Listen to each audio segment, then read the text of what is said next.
In part 1 of this investigation, we explored the science of sound healing and new innovations in frequency delivery methods that stimulate the body's innate healing and awakening capacities.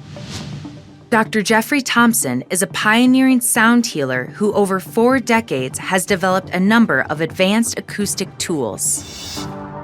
Using sound in order to do something to change my state of consciousness has been around for a long time. I mean, every culture's got their sound tradition, and all those traditions have to do with helping me wake up, deepening my meditation, cutting corners so I don't have to spend 30 years.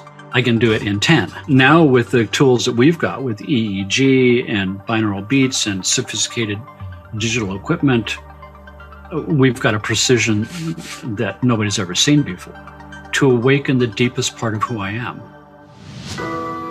Another high-tech tool utilizes the practice of brainwave entrainment to target specific brainwaves for healing.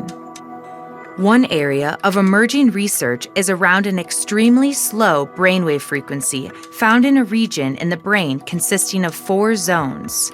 Together, these are called the default mode network. 95% of all brain function is this default mode under the hood, and 5% off the top is you and me in our regular world thinking that's the whole thing.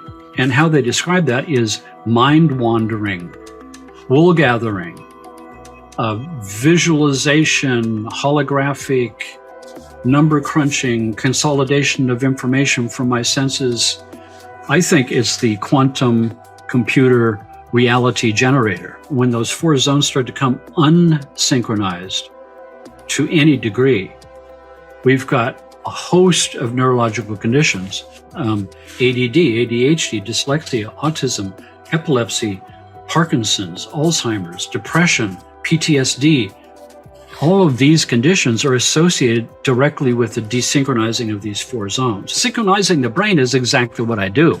And I'm thinking, I need 4 binaural beats, 2 of them for these 2 zones, and 2 of them rotated in 3-dimensional space to line up with these 2 zones. And so I started doing this with my clinical work, and it was just another profound tool. All of a sudden, the results were now accelerated. In addition to showing great promise in treating neurological disorders, this default mode brain entrainment also seems to facilitate consciousness expansion in healthy individuals. This is thought to result from the function of the different zones of the network to give rise to sense of self and time. Dr. Thompson's work consists of hypersyncing these 4 zones together through binaural beat entrainment to produce profound effects.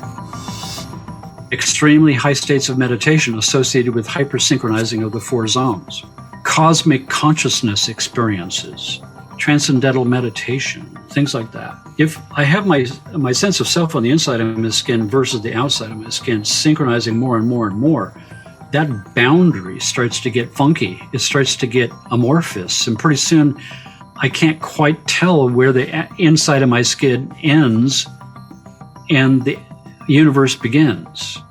I begin to get a perception that the inside of my skin is universally large. That's cosmic consciousness, right? My sense of the present moment begins to expand out into all past and future events. That's cosmic consciousness. So now all of a sudden we've got a new super high-tech meditation tool. Another fascinating innovation is group sound healing. And now we have 1,000 people sitting in a circle holding hands. And I split 2 people apart and put my heart rate variability sensor, and I get the group entity of that group, and I tune that. And I take the group voice chanting, and now we're going to listen with headphones, everybody, and we're going to entrain to a very precise brain frequency that is unique and specific for this group. And we're going to entrain everybody's brainwaves to exactly and precisely the same place. But when I've calculated this frequency on a screen that I can see this is happening, and I calculate down the octaves until I identify an octave theta brain frequency, that's where creativity happens, I'm going to entrain this group to theta because I'm trying to boost creativity and problem solving. And everybody's going to listen to headphones, so this is going to happen where problem solving happens. Theta is going to be where creativity happens. and everybody listening to a tone for the group together, activating a deep unconscious recognition pattern of the group voice, is as scientific as I know to get. For Dr. Thompson, the implications of this group entrainment are far-reaching. We need a critical number of mass of people with heavy consciousness, high levels of understanding, to link their brainwaves exactly and precisely together by science of sound to exactly precisely the same state, which means it's a visualization. It's from here. It's not from here. It's from here. This is where the power is, not here. And I can entrain to here, and I can entrain large groups of people to here. We are in a unique position as human beings to learn how to change reality itself at a quantum field level. We just have to be crazy enough to give it a try. For a new perspective, this is Gaia News. For more information on this topic,